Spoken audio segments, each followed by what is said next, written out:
guys, and welcome back to Confessions of a Doctorholic. If you're new here, my name is Hafsa. I'm a general surgery resident in the States, and this podcast is where I share real stories from behind the scenes, inside the hospital, in the sterile rooms, the fascinating, sometimes chaotic, sometimes hilarious moments that happen when you're learning how to become a surgeon. Sometimes I even share advice with you. Who knows? Now today's story involves something that surgeons see all the time: abscesses. If you're thinking about Dr. Pimple Popper, you're on the right track. And if you're not in medicine, an abscess is basically a pocket of infection, a collection of pus that builds up in tissue that needs to be drained. And draining an abscess is actually one of the most satisfying procedures in surgery. Ignore the smell though. It's quick, it's effective, and the patients often feel immediate relief. But the story I'm about to tell you is about a case where the medical part was straightforward, and the social situation surrounding it was absolutely unforgettable. So this patient was a 29-year-old woman who came into the hospital with a perineal abscess. Now, for those of you who aren't familiar with the anatomy, it's the area that's between the genitals and the anus, and infections that can become extremely painful very quickly. The interesting thing was she had already gone to another hospital before coming to us. They had prescribed antibiotics because it was so tiny that they didn't feel it on exam, and she was otherwise super well, so they didn't perform a CT scan. All extremely reasonable. But she didn't take them because she wanted a second opinion, which, as doctors, we see that, and it's extremely reasonable. Patients want reassurance, or they're worried something was missed, so by the time she came to us, the abscess had gotten quite large. And abscesses that size generally need one thing: drainage. Because antibiotics alone don't work very well when it's trapped inside a pocket. It just needs to get out. Now, when I walked into the room, the patient was there with her partner, and I started asking the usual questions. Any history of inflammatory bowel disease? Any prior abscesses? Any recent infections? Anything like that. She had also recently had strep throat, which caught my attention. And because abscesses in this region can sometimes be associated with sexually transmitted infections, I had to ask some sensitive questions, which is always a slightly awkward moment, or at least I feel like it's awkward and I have a little bit of a pause.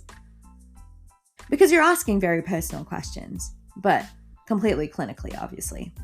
So I asked about sexual history, including whether there had been anal intercourse, and the patient wasn't thrilled about answering those questions, which is understandable, but it's part of the medical assessment. Her partner answered it for me. He was like, "She's not into those things, if you know what I mean." Eventually, we got to the point where I explained the treatment. We needed to drain the abscess. Now, the procedure itself is pretty straightforward. You inject local anesthetic, make a small incision, and allow the pus to drain. Once the pressure is relieved, patients usually feel dramatically better. But this patient was extremely anxious about the procedure. We injected the lidocaine. My intern helped with positioning so we could access the area.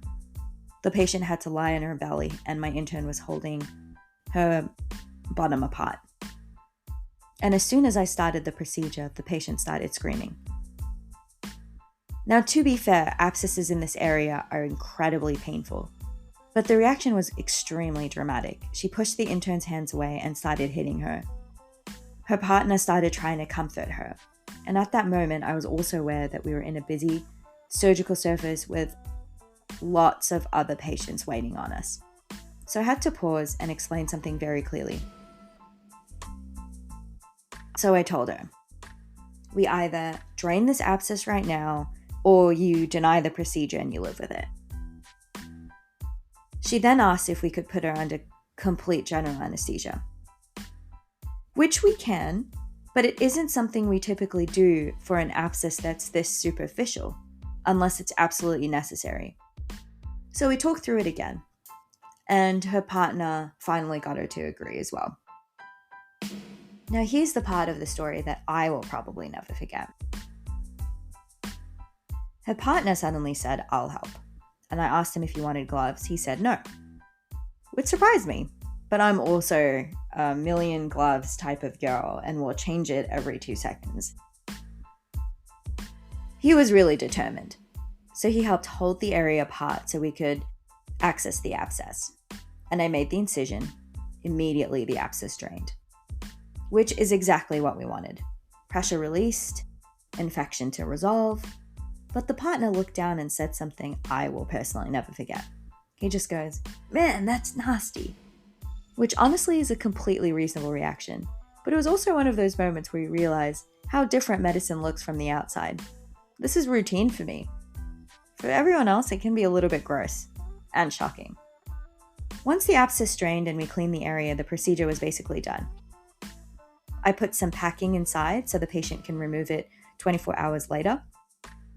And she actually started to feel better fairly quickly, which is the satisfying thing about draining an abscess. Once that pressure's gone, the relief can be almost immediate. So medically, everything went exactly the way it should. But the whole situation was just one of those moments that reminds you how human medicine really is. Because it's not just anatomy and procedures. It's about people, their relationships, their reactions, their anxieties, and sometimes their willingness to help.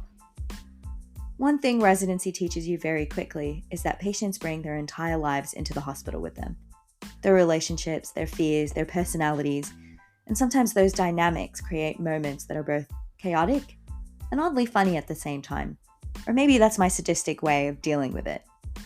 As doctors, you're standing in the middle of it all, trying to keep things moving, trying to take care of patients. So my confession today.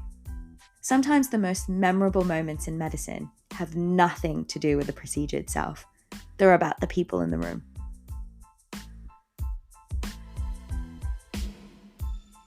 Before I wrap up this episode, I'm curious about something. Whether you work in healthcare or not, what's the most unexpected thing you or your family member or your partner have ever gone through? Or if you are in medicine, what's the most unexpected thing a family member or partner has done during a procedure? Because sometimes those moments are more memorable than the medicine itself. Let me know.